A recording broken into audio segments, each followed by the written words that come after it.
Okay, good afternoon once again, and welcome to another session brought to you by the Value Loop. The Value Loop is a community of driven professionals that are committed to personal growth and collective success. Here we turn potential to performance through shared learning and real conversations that inspire action. Taking us on our journey today is a wonderful speaker. Our speaker is a seasoned professional with a strong background in customer experience, project management, quality compliance, and sales. He holds a BSc in political science from the University of Abuja and has earned several professional certifications, including Certified Customer Service Professional from the Association of Business Practitioners and Certified Retail Sales Specialist from Intel Retail Edge. He has also completed executive programs from Harvard Business Publishing in project management and leading and motivating people. With over a decade of experience in driving customer experience excellence and team performance, our speaker brings a wealth of insight and practical leadership to every engagement. He has passion for customer experience, and his leadership development continues to inspire those he works with. Please join me in welcoming our speaker, Mohammed Abubakar. Over to you, Mohammed. Thank you.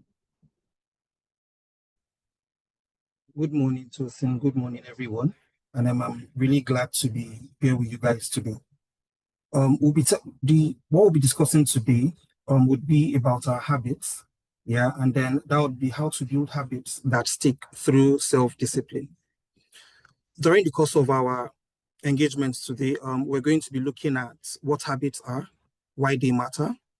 We're going to look at the science of habit formation, which is excellently explained by what we call the habit loop. We're going to look at motivation and self-discipline, how that relates to our habits. We'll see how we'll be able to build our self-discipline, how our environment affects our habits, how to plan habits, how to track it, how to overcome setbacks, and then we'll be taking questions at the end of the session. This webinar today will be interactive, and I'll prompt all of us to listen and then use the chat box to see how we can participate in certain activities. So today we're going to look at habits, what habits are, and then why they matter. Habits are the invisible architecture of our daily lives, and research has shown that over 45% of what we do on a day-to-day basis, whether consciously or subconsciously, comes from our habits. So today we're going to explore not just how habits form, but how to design them, how to control them, how to the habits that would come out would be what we actually want them to portray, right? We'll be able to see how we can make our habits last, and then how we can ensure that our habits support our productivity and our learnings, basically. So first off, how do we form habits? Little things that we do day to day, sometimes we do not even, we're not even conscious of certain things that we do. They gather up, they pile up, and they compound to become our habits. So during the next slide, I'll be talking about what habits are and then why they really matter. Remember that I had mentioned that about 45% of our daily actions are formed from habits. These same habits are what shape our health, our productivity, and our success. Habits are quite powerful because they run our lives more than what we think. Good habits are things that create momentum in what we do, while bad habits quietly slow us down. So let me give an example of how habits compound. We can say, look at when you're trying to learn how to drive a car. That's for those of us that drive. You discover that during the initial period, while you're trying to learn it, like you're always conscious of what you do. You do not want to erroneously put the gear in reverse if you're trying to move forward. For example, like all our attention focuses on that. However, our brain subconsciously adapts to these things, and we now get to a point where you could be listening to music, you could be talking to your kids, you could be gisting with somebody, and then all these things become automatic. So that is what habits do for us. That's how they compound. There's something we call decision fatigue. So that refers to the time that it takes us to decide on what to do. So say, for example, you're thinking, should I go to the gym today? You'll not be like, oh, maybe the weather is too hot or the weather is too cold and my gym wear ready. You understand? However, once you've made, say, maybe going to the gym a part of your habits, you just know that, yes, you're going to go there subconsciously. Your body, your brain will drive you to stand up and then do what is required of you to do.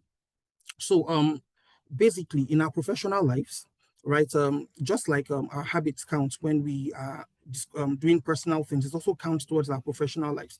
So whether we are relating to customers, whether we are trying to document things properly, whether we are reviewing our data, whether we are planning our to-do list, whatever it is that we're doing, right, when we do it consistently, they turn into our habits that define excellence. So I want all of us to, do a self-reflection. We can use this chat box, for example, and think of one small habit that you have that has inspired you to work well. So for me, I can say, for example, things like waking up early. I tend to be able to start my day early. And once I'm able to do that, that helps me throughout the course of the day. I do not have to rush to do something. I do not have to think about, oh, whether I am meeting a deadline or I am running against time. And then more importantly is also for us to know that whether good or bad, habits highly influence everything that we do.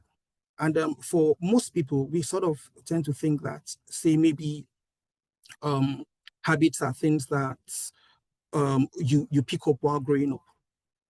But it would surprise you to know that most habits from people that most habits that people imbibe do not just form at the early stages of their lives. We have when people, for example, we have where people, full-grown adults at the workplace, due to one reason or the other, complacency, they pick up a negative habit, and that translates and forms a part of their person. I mentioned the science of habit formation. While we are discussing this, I would like to also mention that there are two very key books that if you can get our hands on, will actually help us understand the subject matter better. So we have a book called Atomic Habits by James Clear. And then we also have another book by Charles Duhigg called The Power of Habits, right? So habits are not just random. You understand? There's a science to it. So it's formed by three things, basically. So we have what we call a cue, which refers to like a trigger, something that causes you to do something. Then we have what we call the routine. Routine here speaks to either an action or a behavior. And then we now have what we call a reward. So reward here means what positive feelings do you get after carrying out that action? So for example, let me, based off of what's on the slide. So there are two examples here. So in this instance, feeling stressed, the cue here is the trigger. So that's you're feeling stressed. So what action will you take? So some people, when they are stressed, they take a walk. When some others, while they are stressed, they look for something sweet to eat. So for this example, say you eat a chocolate. So that is the action you've taken. Now, after eating that chocolate, you feel a certain form of comfort or pleasure. So that is what the cycle generally looks like. So whenever your brain, since your brain has enjoyed the taste of that chocolate, for example, anytime you're feeling stressed, automatically, subconsciously, your brain will trigger you to stand up, walk, go and look for something sweet to eat, so that your brain can experience that wonderful feeling again. Second example here might be a cue. Say maybe you are home and then while walking, you see your running shoes. It could just come to your mind that, oh, have I taken a jog today? Have I taken a walk today?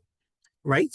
And then because of the shoe that you saw, you go pick up your shoes, wear them, and then go out for a run. You're done with your run, you feel energized, you feel proud that you've achieved something. However, were that shoe not there at that particular point in time, your brain would not have triggered you to carry out that action and then feel better afterwards. So we're also going to be talking about how we can get to control these cues so that we can control our brain into focusing on what it is that we want to imbibe. So let me give a brief example of how you can flip this. So say, for example, you're feeling stressed, you're tired from work, you're feeling stressed, right? And then I know someone that when they're tired, they're stressed, they stand up, get a bottle of energy drink, and then take so that they can feel energized and refreshed. Once they do that, what happens after a while? They get to that energy comes back to them. They feel alert and all that, and then your brain now recognizes that, oh, when I'm tired, maybe I should just go and take an energy drink. I'll get to feel better. So let's assume that this example is for me, but I know that medically taking too much energy drinks are not it's not healthy. So what can I do? I could just flip it to say, okay, I'm feeling stressed, I'm feeling tired. Maybe I've spent too long on my sit, working and all that.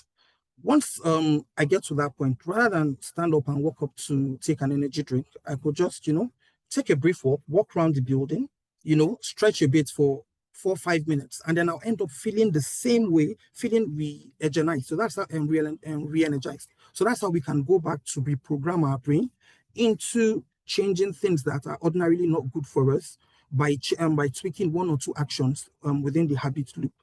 So remember, we have the cue, we have the routine, and we have the reward. The cue is something that triggers you to do something. The routine is the action or behavior.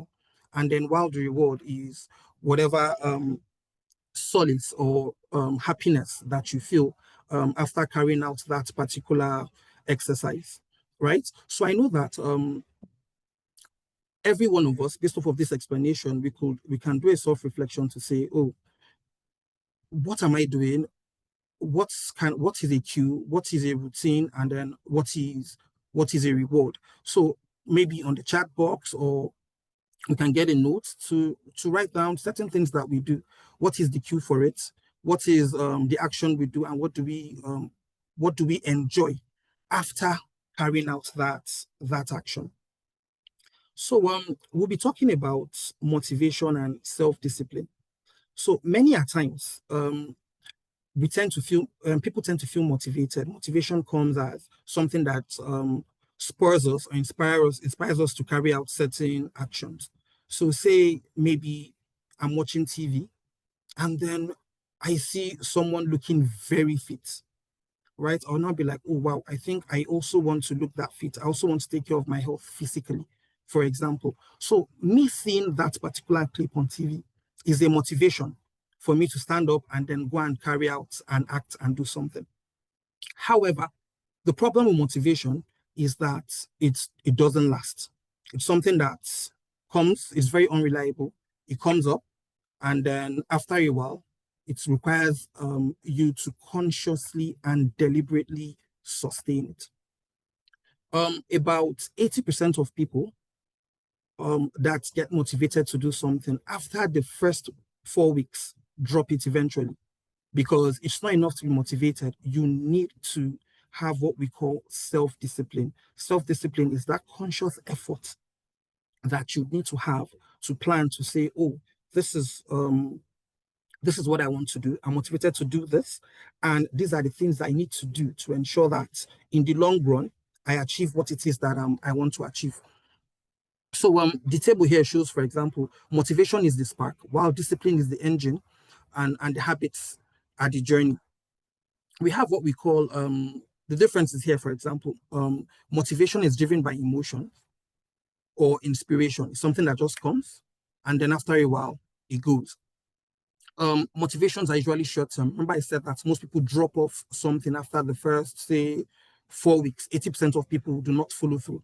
Motivation comes for you to do something only when you feel it is right.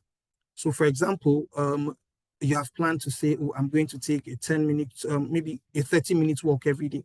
Then you wake up in the morning, that day you're not feeling so good. You do not get motivated to do it. And then for that particular day,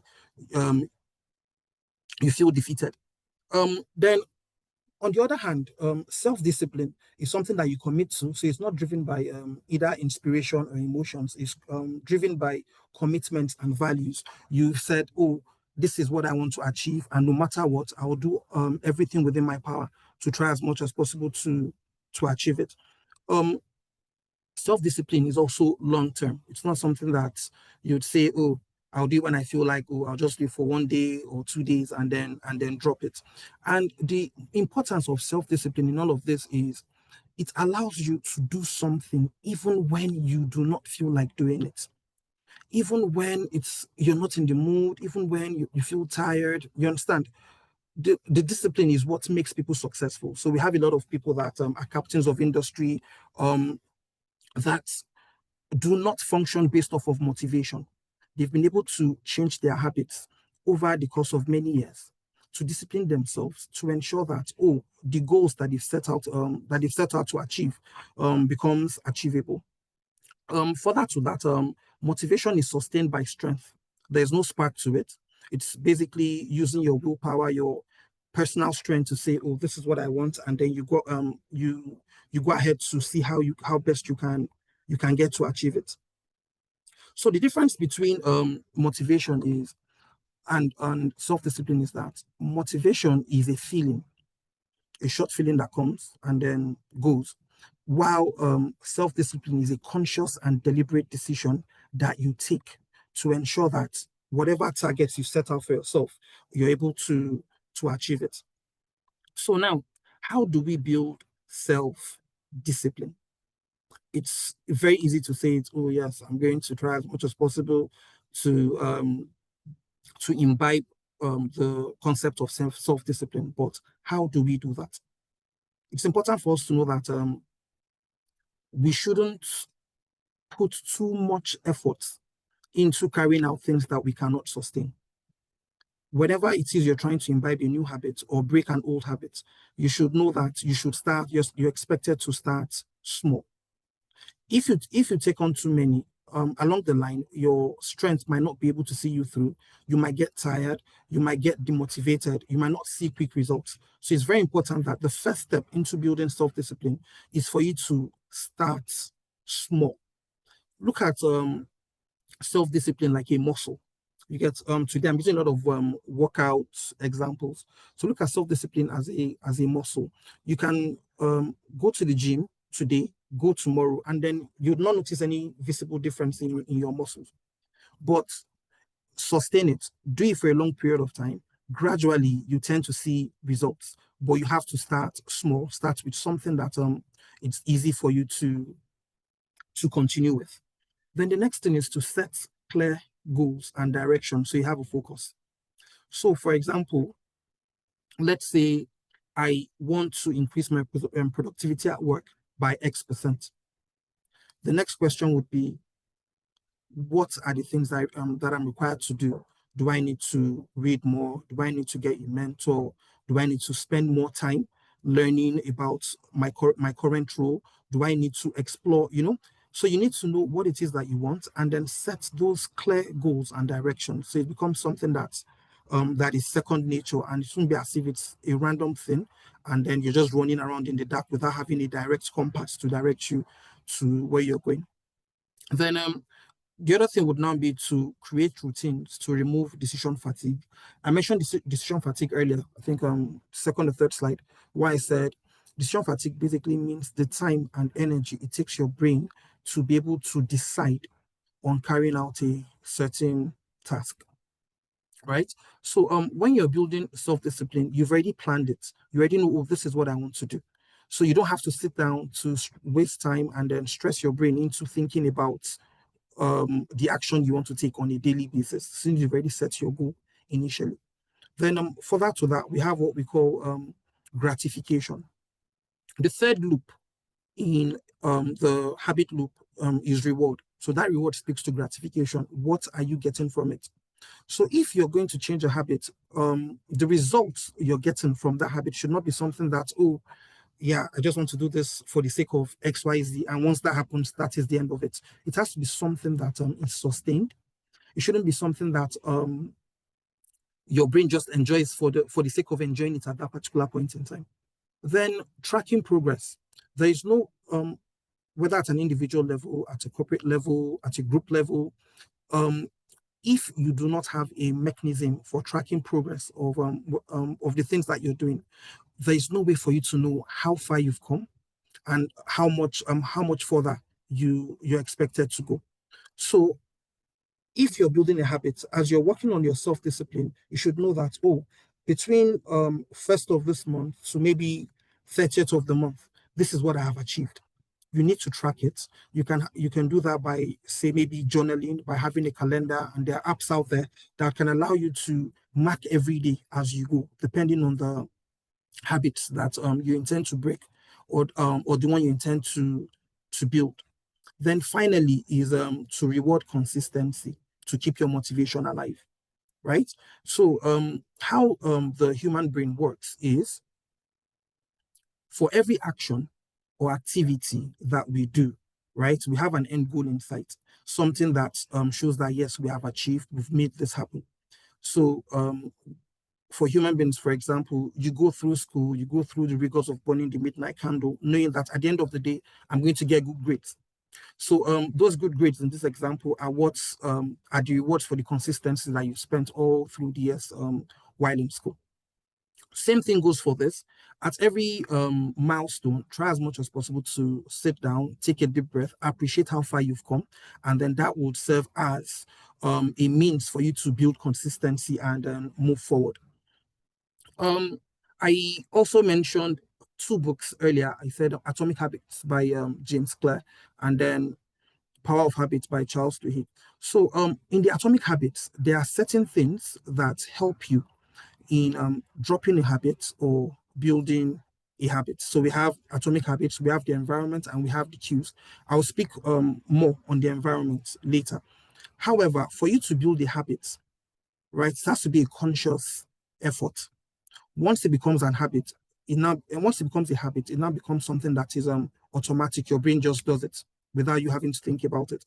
But before you get to that point, it has to be something that is conscious. So how do you start a new habit, a good habit, or how do you break an old habit? So first thing is for you to make it obvious. So for example, you want to read a new book, right? Have that book close to you. So say maybe you're back from work, you're at home, you're about to sleep, put the book beside your pillow. Even if you've forgotten it, by the time you look at it, you remember that, oh yes, I said I wanted to read a book. You get that will trigger you to, open up that book, even if it's to read a few pages. Secondly, is for you to make whatever habit you're trying to build or break attractive. Making attractive means how can you make it enjoyable? So we have what you call pairing.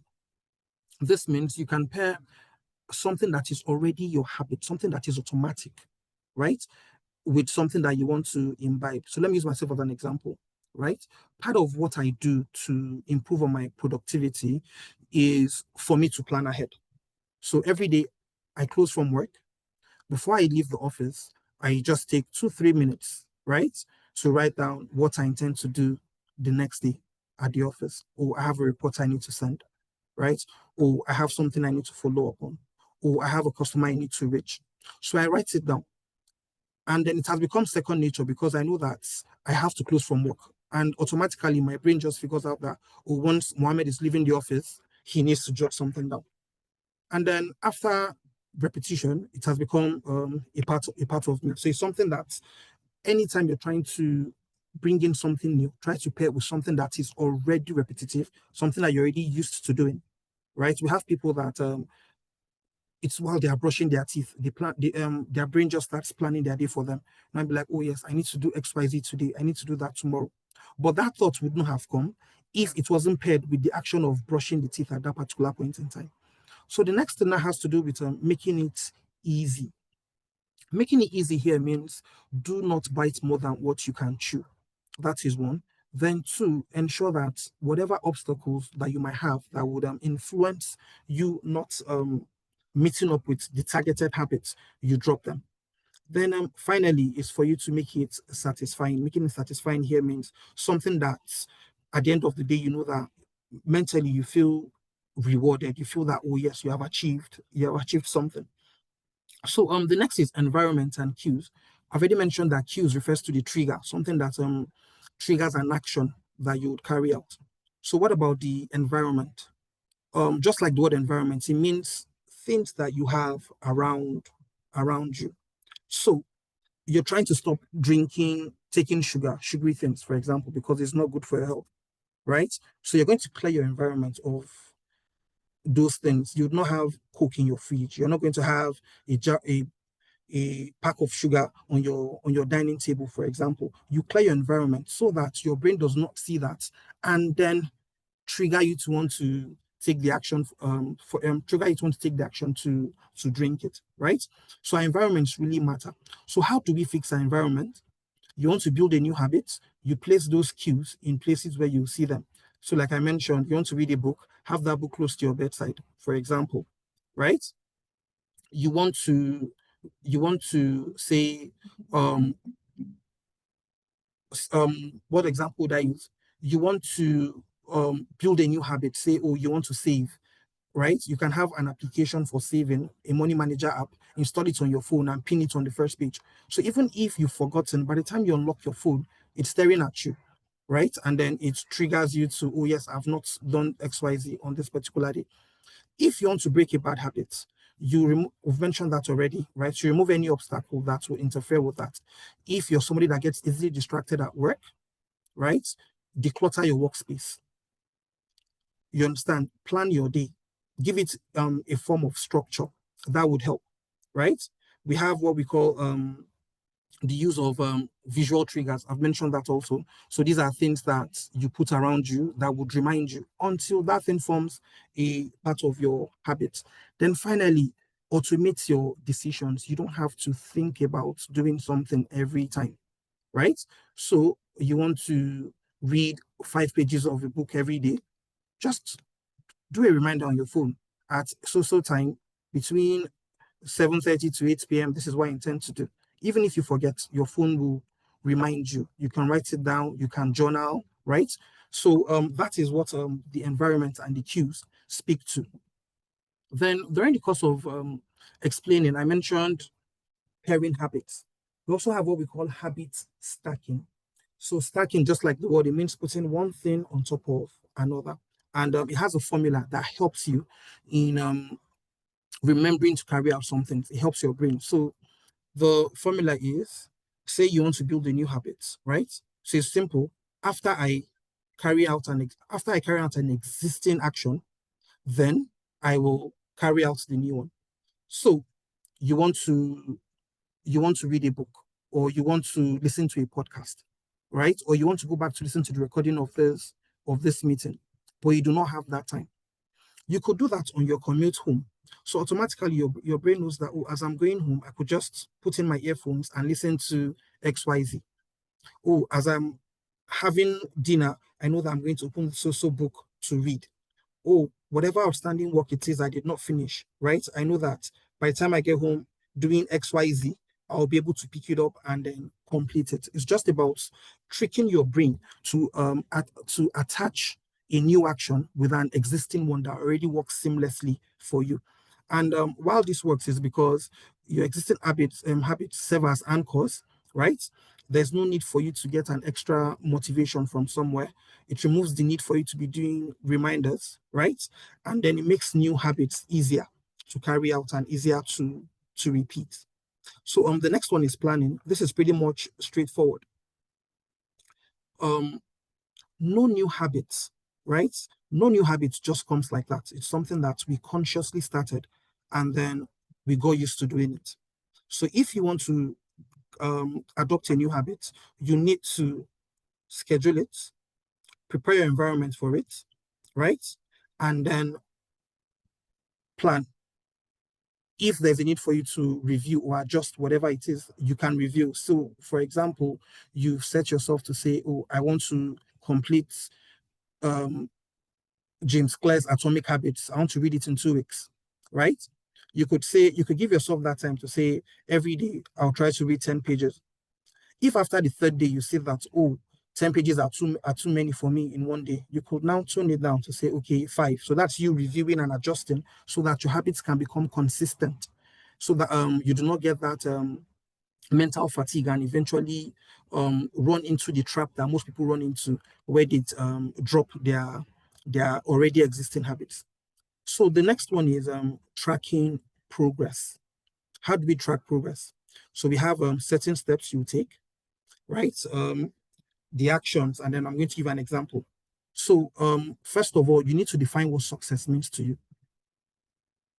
Everybody's definition of success but differs, because what might mean success to me might not necessarily mean success to for another person, right? So you define what success means, then you know how you're measuring that success.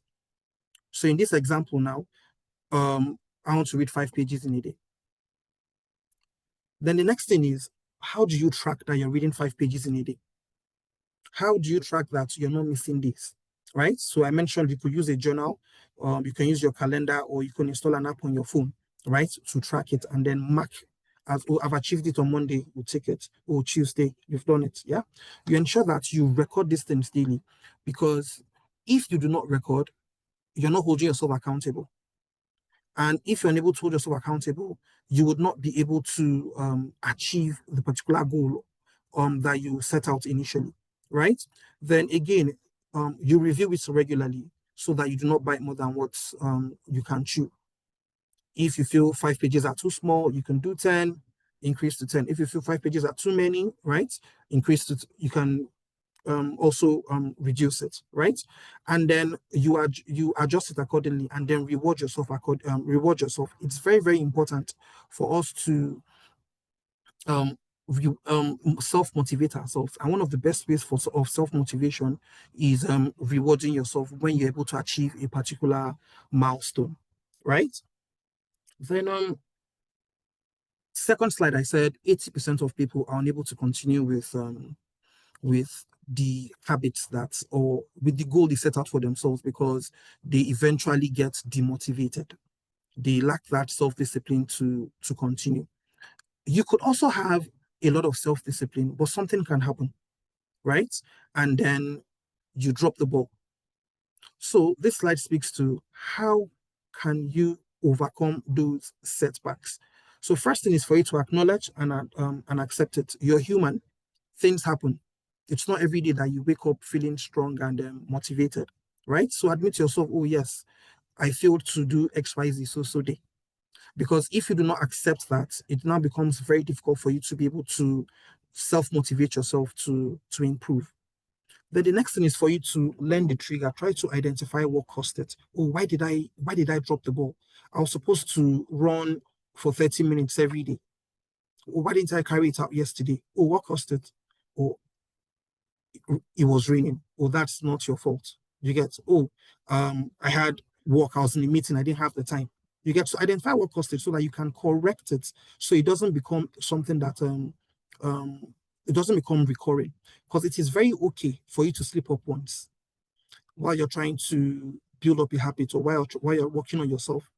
But do not never allow yourself slip up back to back twice in a row, because once you're able to do that, it tends to break away or take away any form of progress you've done at that before getting to that particular point, right? Then reframe the failure. Don't see it as defeat. Rather, look at it as a feedback. What did you learn from it? How can you overcome it? Then we now have restarting small.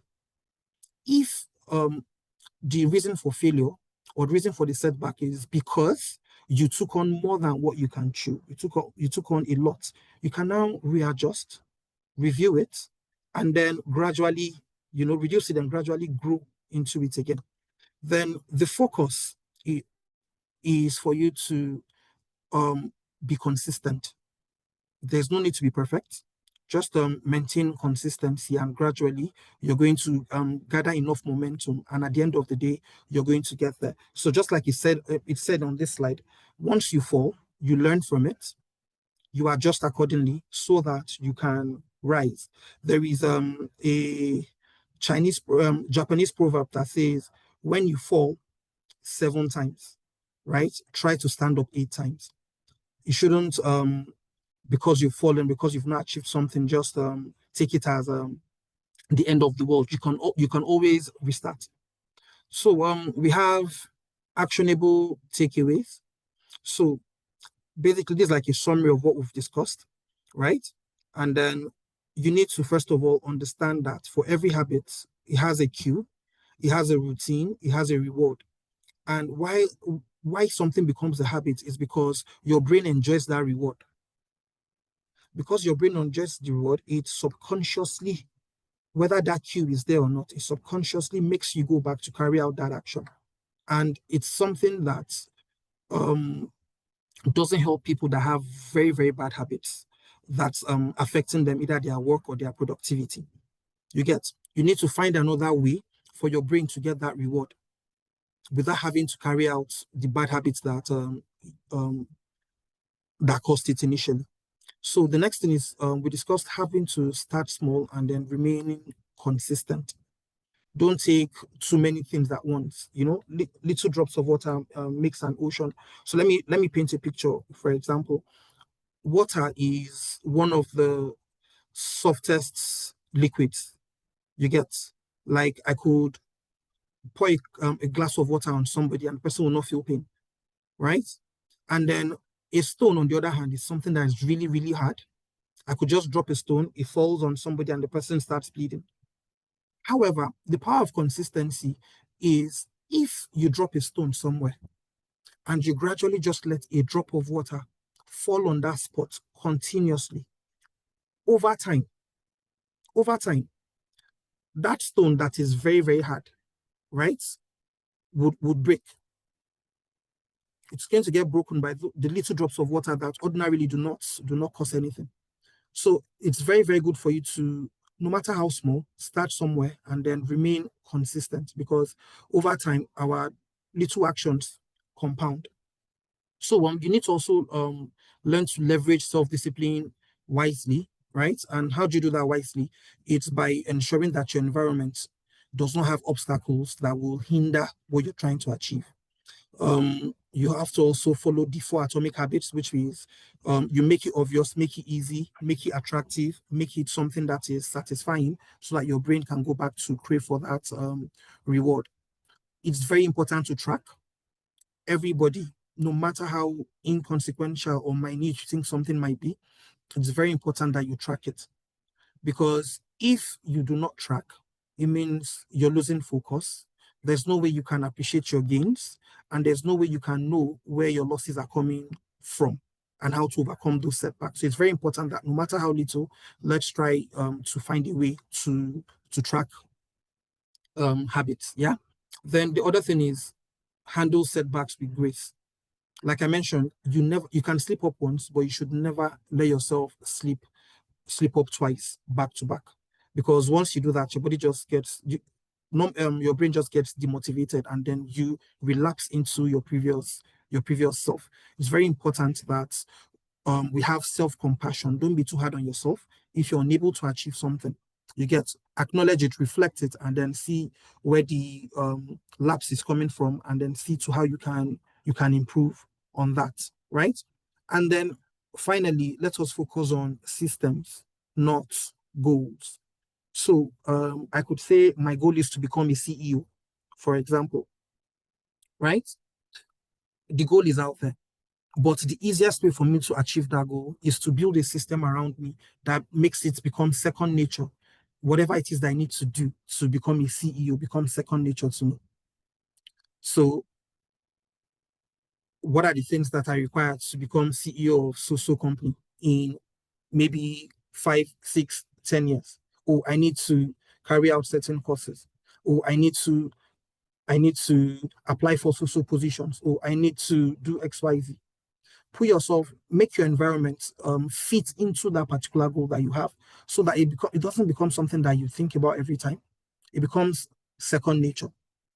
If there are things that are taking your time that will prevent that goal, you clear all that, nip those ones in the bud. If there are things that you need to start doing, if it's for you to start networking, join those networks so that you can get to achieve your goals. The system is more important than the picture that the goal provides. Yeah. So this brings us to the end of my presentation, right? But I would like us to commit to one thing based off of what we've discussed today. Can we, try to figure out one habit we're trying to adopt or a habit we're trying to break, right? Then maybe within the next 1 week, you get. Then how do we fix our environment to help us do it, right? We can also try to pair it with another habit, and then gradually it becomes a routine. And when something becomes a routine, it's something that becomes second nature to you. It turns out to be something seamless. So for me, for example, let me say, what habits do I have that I would want to start? So over, let's say, at the turn of this year, yeah, I said, oh, between January to June, I'm going to join the gym. I have a certain weight that I'm trying to meet and all that, certain physique that I want. You get, but it was just a goal I had in my head. I did not um adjust my environment. I did not put any cues around me. I did not have that discipline to carry to see it through. You get, so whatever it is that we're trying to do, let's try as much as possible to follow this, fix your environment, have a cue, have that trigger, carry out the action so that you can eventually see your goals right in front of you. So there's a quote by Tony Robbins I would like to close with. It says, "It is not what we do once in a while that shapes our lives, but what we do consistently." So you can have something that you've done once, twice, but that is not your person. Your person is defined as that particular, it's a summation of everything that you do, whether consciously or subconsciously, that forms a part of your habits. So thank you very much. I really appreciate and then I would like, if we have any questions, Tosin, over to you. If we have any questions on the chat that the audience would like me to answer. Okay, thank you very much, Mohammed, for that wonderful session. It was quite inspiring and insightful. I hope we all got to take something away from this. For me, what resonated with me is starting small.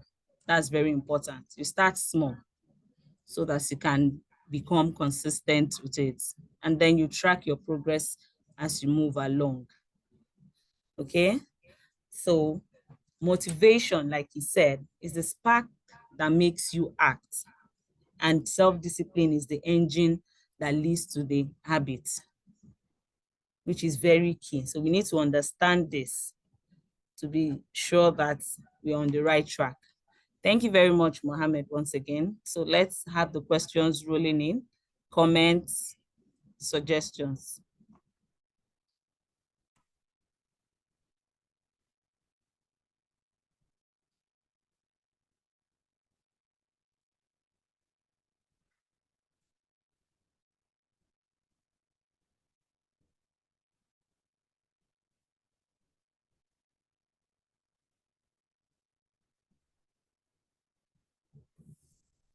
While we wait for the questions to come in, you can always reach us via email at thevalueloop@gmail.com or visit our YouTube channel at the_value loop. So you can also get our past sessions on the YouTube channel.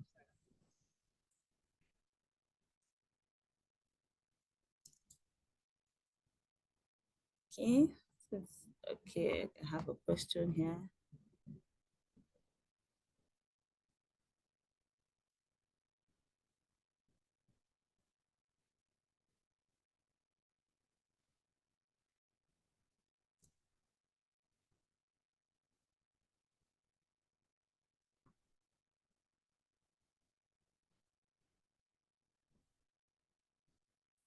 Okay, I can see the applause, and we also have a comment by Hassan. Explosive session, kudos. My question is, if for instance, you have a challenge sleeping early, how do you drive that behavior? I don't sleep on time, Gaskia. Mohammed, over to you, please. Okay, thank you, Hassan, for that question. The first thing is for you to find out what causes you to stay up late. For most of us, it's usually being on our phones or having leftover work we've not done or watching something. So the best thing is for you to, 1 hour before you sleep, yeah, anything that has to do with your laptops, your phone, work, just keep it aside. Keep it aside.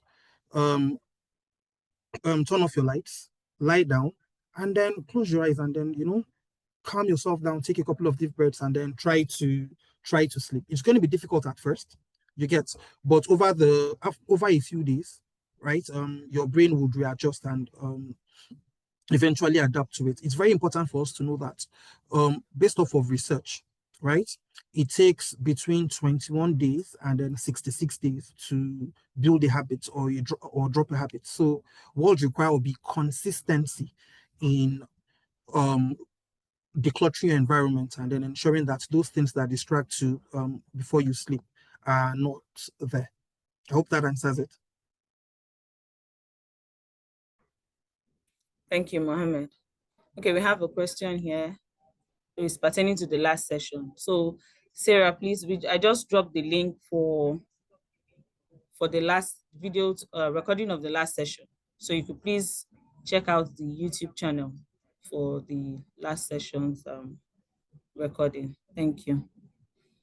Okay, so we have a comment from Abba. I have getting people to start a plan of keeping up a productive behavior really helps. Things like gym body, walking body. You can draw motivation from each other. That's very true. Thank you, Abba, for that comment. The next one, I understand that success is 90% discipline and structure. As I continue growing and becoming, how can I identify the right mentor, people who can guide me in the direction I'm headed? Also, how can I recognize when someone's leadership is truly effective? Okay, so thank you very much, Daniel, for that question. So how do you identify the right mentors? You have to first of all start with looking at people that you look up to that are headed the same direction that you want to be. So your mentor should be somebody that has already achieved something or is achieving something that you plan to also achieve with time, right?